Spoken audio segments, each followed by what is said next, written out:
భారతీయ సాంస్కృతిక వారసత్వం ప్రతిబింబించేందుకు మరో వేడుక ప్రారంభమైంది.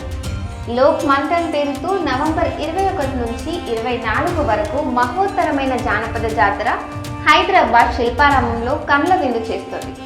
ప్రజ్ఞా ప్రవాహ్ సంస్థ 2016 నుంచి ప్రతి 2 ఏళ్లకు ఒకసారి దేశంలోని ఒక్కో రాష్ట్రంలో లోక్ మంథన్ కార్యక్రమం నిర్వహిస్తోంది.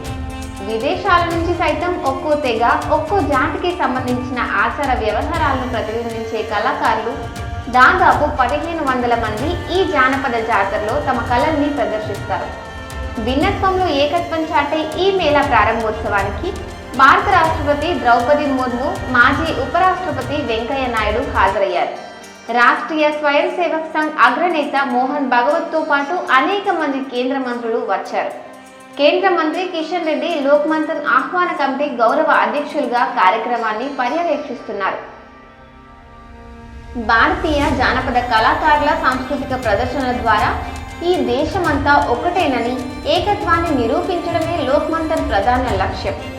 భారతీయ గిరిజన గౌరవ దివస్ పేరుతో భగవాన్ బిర్సా ముండా 150వ జయంతి పురస్కరించుకుని నిర్వహించే ఈ వేడుక మరింత ప్రాధాన్యత సంతరించుకుంది.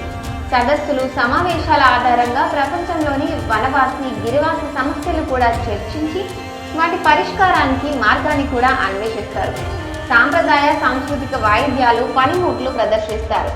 ఈ జాతరలో ప్రపంచవ్యాప్తంగా ఉన్న భారతీయ సాంస్కృతిక వారసత్వానికి చెందిన వారు కూడా వచ్చి ప్రదర్శనలు ఇస్తారు. ఇండోనేషియా కళాకారులు రామాయణం ఆధారంగా ప్రదర్శించే కేదార్ నృత్య ప్రదర్శన ఆకట్టుకుంటుంది.